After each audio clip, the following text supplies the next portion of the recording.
안녕하세요. 쉬어가기에 오는 간단한 잘못 세상에 알려진 것이 있어서 그걸 한번 바로 잡고 한번 넘어갈까 합니다. 입지출관인데요. 저는 어릴 때 고향을 박차고 무조건 상경할 때 나로서는 참으로 결심을 다지도록 했던 시가 한 수 있습니다. 지금도 입에서 떠나지 않고 있습니다. 자, 청운의 뜻을 품고 고향을 떠나는 계기가 여러 가지가 있죠. 예를 들면 이사 같은 진시황 때 인물은 변소의 쥐를 보고 뛰쳐나갔고요. 그 다음에 여러분 소진은 어때요? 낙양에서 워낙 먹을 게 없어서 뛰쳐나갔던 그런 얘기들이 여러분들 많이 알고 계실 겁니다.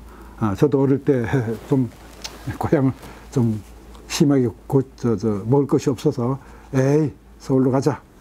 거기 가면 여기서 굶어 죽으나 거기서 떠날 때 그런 생각을 했었습니다. 그럴 때 저에게 귀에 딱 들어오고 머리에 딱 들어왔던 시 한 수가 있습니다.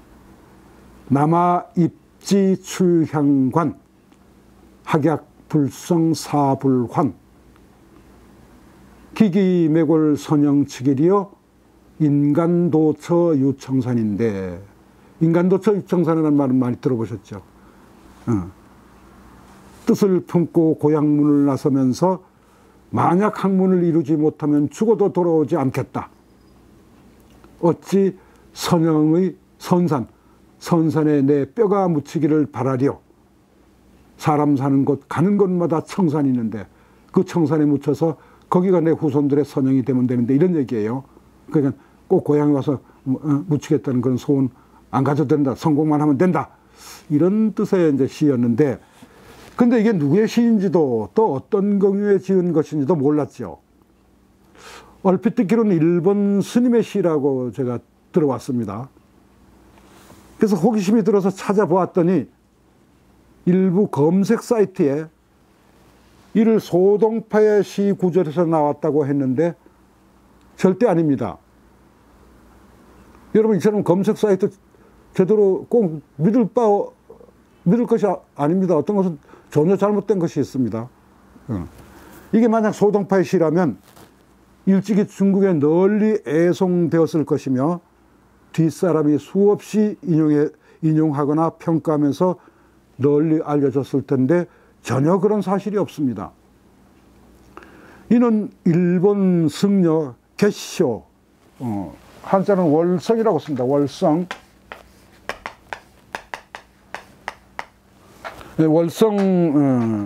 이제 속명, 그러니까 스님이 되기 전에서는 서향룡용이라는 사람인데, 장동유제벽이수라는 시인데, 장차 동쪽으로 유학을 가면서 벽에다 써놓은 두 편의 시, 이런 뜻이에요. 그런데 그 중에 둘째 수예요. 첫째 수가 아니고 둘째 수입니다. 1817년에 태어난 개시쇼는 26살 때는 1843년 시노자키 쇼치쿠라는 스승을 찾아서 동쪽에 있는 오사카로 떠날 때 벽에다 써놓은 것이라 합니다. 그리고 10년 뒤인 1853년 7월 8일에 우라가, 포하라고 쓰는데요, 우라가 앞바다에 미국 페리 제독이 이끄는 해군 동인도 함대가 증기선 2척을 포함하여 함선 4척을 몰고 들어왔어요. 그래서 깜짝 놀라서 야, 저런 세계겠구나 해서 서양의 힘에 놀란 일본에선 충격을 받아 천황을 지키고 양의를 막자. 그래서 존황양이라는 운동이 벌어졌는데, 이때 개시쇼도 바다를 잘 막는 일이 중요하다는 건의서를 작성해서 막부에 제출하는 등 활동을 했다고 합니다. 개시쇼 스님의 고향인 야마구치현 하교의 쇼잉 신사, 일본에 신사 많죠. 송음 신사인데요. 쇼잉 신사에 그가 자필로 이 시가 남겨져 있다고 합니다. 그럼 먼저 제 첫 수를 한번 볼까요? 저수는 이렇게 되어 있습니다. 27년 운수신이 27살에 운수의 몸이 되어서 우심사후 향삼진이라 다시 자기와 뜻을 같이 하는 불교를 배우는 스님의 길을 갈 수 있는 그런 친구를 찾아서 저 삼진을 향해서 떠났어. 삼진은 일본의 동쪽 오사카 있는 곳으로. 아오 반포 무이란데 인별북당 수백친이로다.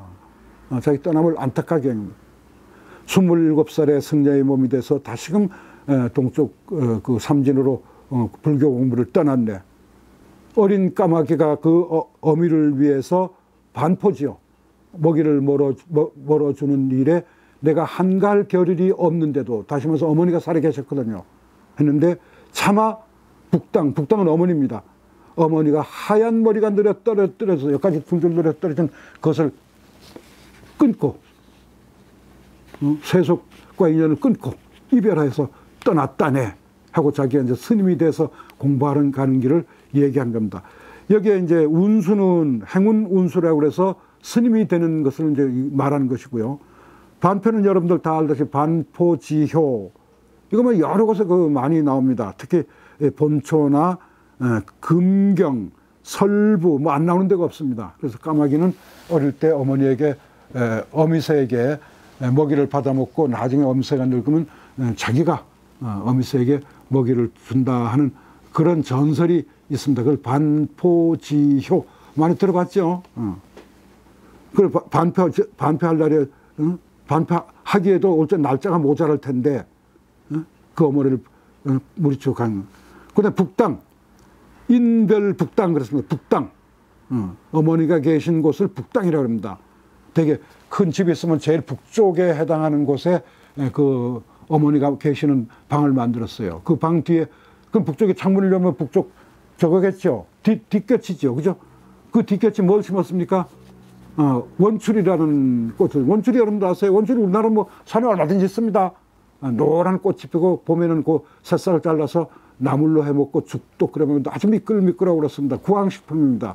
저는 어릴 때 그걸 너무 많이 먹고 배탈도 나고 아주 저걸 해요. 그걸 보면 막 안타까운 생각이 듭니다. 자, 그건 그건데, 그래서 그 꽃을 한자로 헌이라 그래요. 시경이 나옵니다. 시경이 나와요. 헌이라고 그래요. 그 꽃을 우리말로 망우초라고도 합니다. 그 원추리를. 그래서 이 북당을 어머니가 계신 그 북당에 이걸 심었기 때문에 거기를 헌당이라고, 이게 발음이 헌입니다. 헌당 그래요. 그래서 헌당은 남의 어머니를 높여 부를 때 헌당 이렇게 부르면 됩니다. 헌당께서는 요새 어떻게 좀 안녕하신가, 옥점 만안하신가. 되게 옛날 사람은 이렇게 물었거든요. 그럼 당신의 어머니 이런 뜻이에요. 아버지는 춘장. 이 춘은 천년산다 그래서 이거는 장자에 나옵니다. 춘장. 그럼 춘장 어른, 이건 아버지고 이건 어머니예요. 그래서 여러분들도 앞으로 뭘 할 때 좀 지식이 있다는 걸 보여주고 싶으면은 다른 사람의 어머니에게 뭐 할 때 헌당이라고 쓰시면 되고 춘장이라고. 헌자가 무슨 뜻이라고 그러셨죠? 원추리 헌자. 이게 초두죠. 풀초자죠. 원추리 헌. 그럼 풀 이름인가요? 꽃 이름. 꽃이 꽂히면서 이 원추리라고 하는 것은 뭐 우리나라 산, 뭐 검단산이 어디 사는 다 있어요, 지금 이게. 이게 요만큼 난초처럼 생겼습니다, 이렇게. 그러면서 나중에 깃대 이렇게 와서 노란 꽃이 펴요. 근데 이걸 어릴 때는 싹을 잘라 먹기도 하고, 근데 이것을 지금 산에만 있을 뿐더러 정원하러도 심어요.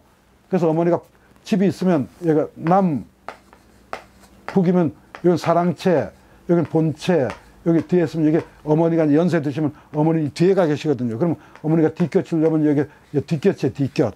그 어머니 혼자 심심하니까 이 꽃을 갖다 아들이 심어줘요, 언제나. 그럼 이 꽃이 피는 걸 보고, 여기 사실 진딧물 많이 낍니다. 근데 이 꽃을 늘 보면서 시간을 보내셨거든요, 어머니는. 그래서 어머니를 이 꽃이 있는 곳에 있다 그래서 헌당, 원추리 꽃인 망우초.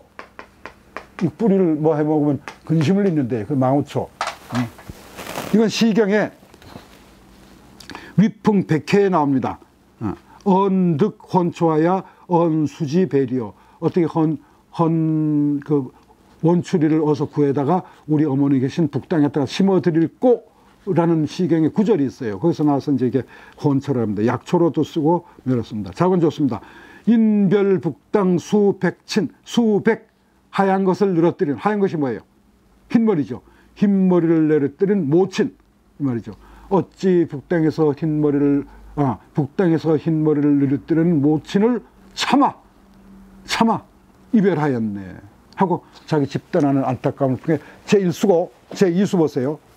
제2수는 남아있지 출양관 학약불성사불한 매골학이 분묘지 인간도처유청상.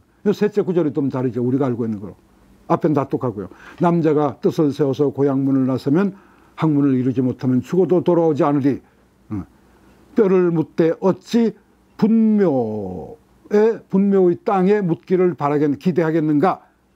인간도처의 청산인데, 인간도처유청산은 아까도 말씀드렸지만 가는 곳마다 청산이 있으므로 인간 세계, 인간은 사람이 아닙니다. 인간 세상에 가는 곳마다 청산이 있는데 무슨 뜻이에요? 그 청산에 내가 성공해서 묻혔다. 그럼 내 후손들이 내 무덤 밑에 또 계속 묻을 거 아닙니까? 그러면 그게 내 나름의 선산이 될 거 아닙니까? 근데 내가 어떻게 내 고향에 꼭 선산에 같이 묻힐 필요가 있는가? 내가 성공하는 것이 먼저지. 이런 얘기입니다. 이게 이수예요. 근데 다른 판본, 다른 별벌을 보면 또 이게 또 약간 바뀌었습니다. 남아있지 출양관 학약불성사부라는 다 똑같습니다. 근데 기기매골 선영치기료 인간도초육자인데, 이게 이제 바로 우리가 늘 입에 달고 알고 있는 그런 시입니다. 이처럼 여러 버전이 있어서 구절이 조금씩 달라 많은 사람들이 편한 대로 인용하고 사용해 왔는데 오히려 별본이 가장 널리 인용되어 왔던 것입니다.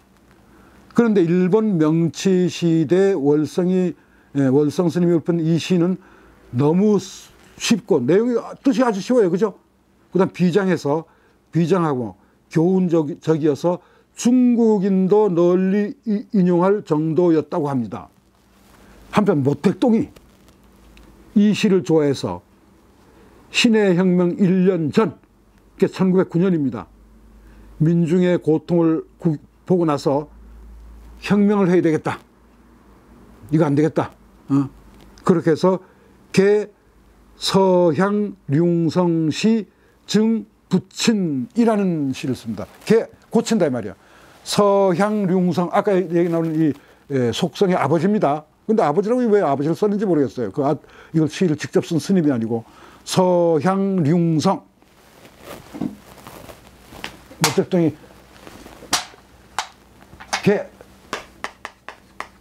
서향룡성.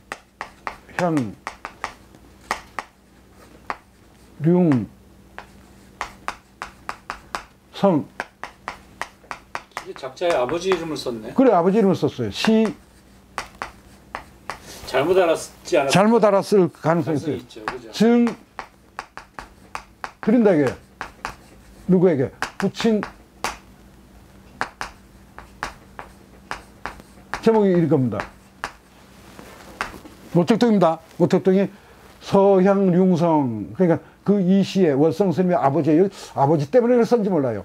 월성 스님의 이 시를 고쳐서 드립니다. 누구에게? 아버지에게. 모택동 자기 자신의 아버지에게 하면서 이 시를 고쳤으니까 좀 문장을 고쳤다 얘기예요. 어떻게 고쳤냐? 이렇게 고쳤습니다. 남아입지 출향관 똑같습니다. 학불성명 서불환, 그걸 바꿨네요. 학문을 이루지 못하고 학불성명, 배워서 성명을 이루지 못하면 맹세하건대 불환, 돌아오지 않겠다. 자기 고향에 돌아오지 않겠다. 매골하수 상제질이요, 뼈를 묻는데 어찌 모름지기 상자의 땅이어야 하리요.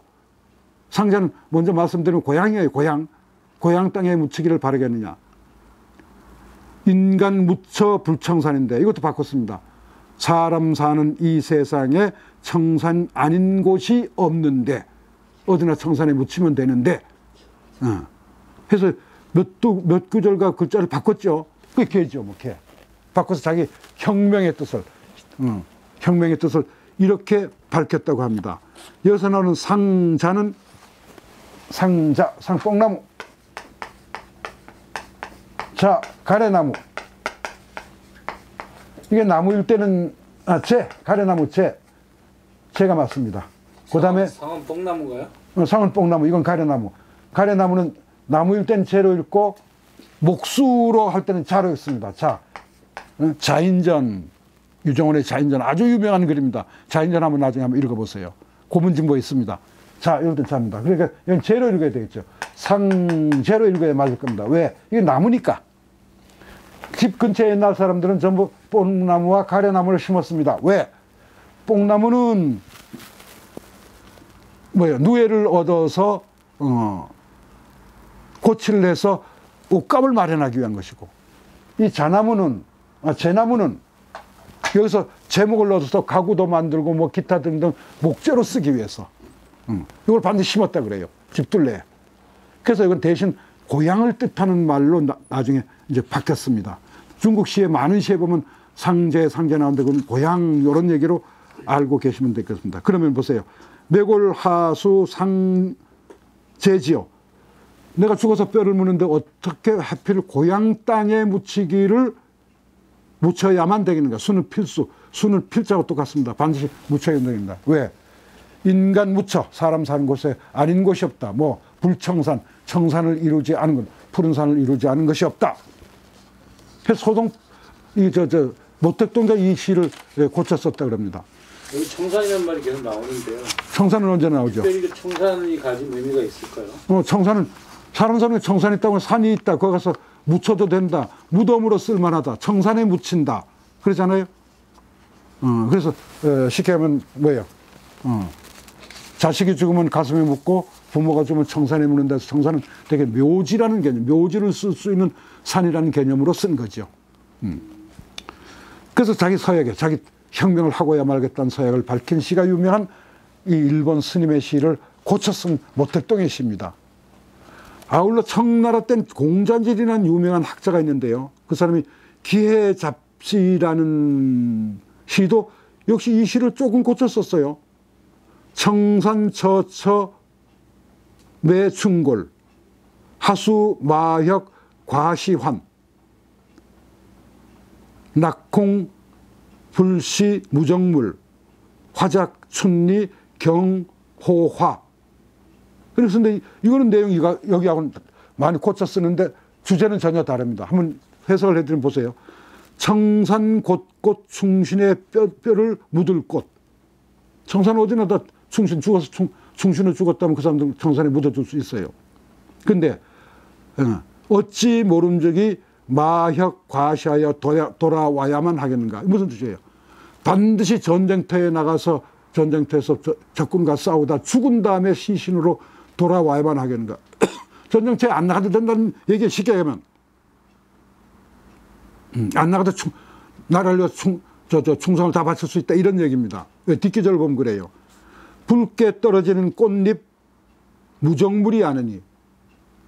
나 이제 꽃잎이 피었다가 다 떨어져요. 떨어질 때 그게 아무런 정도 생각도 없는 그런 물건이 아니야. 바로 아무것도 모르는 백성도 여기다 두고 얘기하는 겁니다. 백성이 아무런 생각이 없는 듯이 그렇게 보이지만 그거 아니야. 왜? 봄날을 진흙이라 돼서 그게 봄날의 진흙으로 돼서 다시 꽃을 보호하는데 그 꽃이 뭐예요? 진흙 속에 묻혀서 거름이 되어서 그 꽃이 자라도록 해주는데 그건 무슨 뜻이에요? 전쟁터에 나가지 아니하더라도 이 고향에 그대로 살고 있으면서도 얼마든지 나라를 위해서 나라를 위한 일을 할 수 있는 것이요. 우리가 그렇게 하는 것도 조그마 눈에 보이진 않지만 그것도 하나의 나라를 보호하는 길입니다. 라고 이제 계몽적으로 쓰는 겁니다. 여기서 이제 그 마혁 과시는 말맞자 혁, 가죽혁자, 과는 이렇게 씁니다. 리자고 달라요. 오디자죠. 여기 이제 발음기호가 들어갔습니다. 뭘로 이렇게. 과입니다. 뭐예요? 우리 중국어로 소포할 때, 이건 끈으로 묶는다는 얘기예요. 소포 그럴 때, 뭐예요? 과하. 자, 보세요. 여기에 발음기호 들어갔습니다. 뭐가 들어갔어요? 리가 들어갔죠. 이 발음이 뭐예요? 이건 리죠. 이건 이거하고 같지요. 오두이 자를 옆으로 빼고 발음기호를 옆으로 내놔도 되는 이거하고 같지요. 속리, 표리, 이면 그럴 때 그죠? 이건 과입니다. 묶을 과자. 그럼 마혁, 과시. 말 가죽에다 시신을 넣어서 묶어서 환 고향으로 돌아오는 것. 이건 전쟁터에 나서 죽어라고 싸우다가 그 시신이 집까지 전송되는 것을 얘기합니다. 이건 유명한 후한서의 마원전에 나오는 얘기입니다. 마원전. 마원이 이렇게 얘기했습니다. 나오니 남아요 당사어 변현이 남자라는 건 반드시 저 변방 전쟁터에 나가서 싸우다가 죽어야 하는 것이니 죽은 다음에 이 마혁 과시 환장이라 말 가죽에 쌓여서 고향으로 돌아와서 그래서 장례를 치르는 것이 남자의 기계요 도리야. 마원이 복파장은 유명하잖아요. 마원. 그런데 하능 와상 제 아녀자 수중야리요. 그런데 어찌 늙어서 아녀자의 침상에서 아녀자의 손의 보호를 받으면서 죽겠는가? 라고 한 유명한 게 규절입니다. 왜냐하면 이 사람이 늙어서 복파장을 늙어가지고 다시 군대 가라고 그러니까 다른 사람들이 나는 늙어서 안 됩니다. 그러자 복파장군이 한 말이에요. 사내라면 반드시 늙어 죽을 때까지도 저 변방에 나가 싸우다가 죽는 것이지 싸우다가 죽어서 말가죽에 그 시신 고향으로 돌아와서 묻혀 죽는 것이지 어떻게 늙었다고 집안에 들어앉아서 아녀자 자기 아내나 아들 딸 지켜보는 가운데서 손 오르만지는 그런 속에서 죽음을 당하랴 라고 해서 기계를 폈던 그 말인데 여기서 뭐예요? 모택동도 그런 생각을 한 거죠. 그래서 이 모택동이 아니고 이 공자진도 꼭 그래야만 하겠는가. 그러니까 이 사람은 그러지 않아도 된다는 얘기예요. 그 백성들에게 그 당시 이제 신의 혁명이 일어나고 뭐 그다음에 여러 가지 이제 공자진이 그때니까 그럴 때 집에서도 열심히 하면은 나라를 위해서 얼마든지 일할 수 있는다 이렇게. 이 우리 또 운도 맞지 않아서 그 두 시를 떼어 조합한 것으로 여겨집니다. 이처럼 모택동도 아예 제목을 서양 융성의 시를 고쳐서 아버지께 드리다라는 것을 보면 일본 월성의 시가 이제 분명하고 또 모택동까지 그걸 알고 알고 있었던 것이며 일본 승려의 시가 거꾸로 중국에 들어가 널리 알려진 것이 분명합니다. 그래서 여러분들 뭐 검색 사이트나 이런데 소동파에 그래 나왔다. 그래서 이게 정말 그런가 하고 제가 소동파 문집을 전체를 다 뒤져봤는데 전혀 여기에 관련된 단 한 구절도 비슷한 구절이 없습니다. 그래서 이거는 일본 스님의 시다. 그리고 이 시는 내용이 워낙 좋으니까 한번 여러분들도 외워두셔도 좋을 것입니다. 남아있지 출양관 학약불상 사불한 매골기기 선영치기려 인간도처 유청산인데 해서 스스로 한번 공부하는 것도 가지고 또 어린아이들 가르칠 때도 옛날 사람이 공부에 대한 기계는 이랬단다라는 것도 한번 일러주면 하지 않은가 그런 생각입니다. 감사합니다. 자기 입장에 맞게 살짝 고쳐도 되겠네요. 그렇죠. 어떻게 그러세요?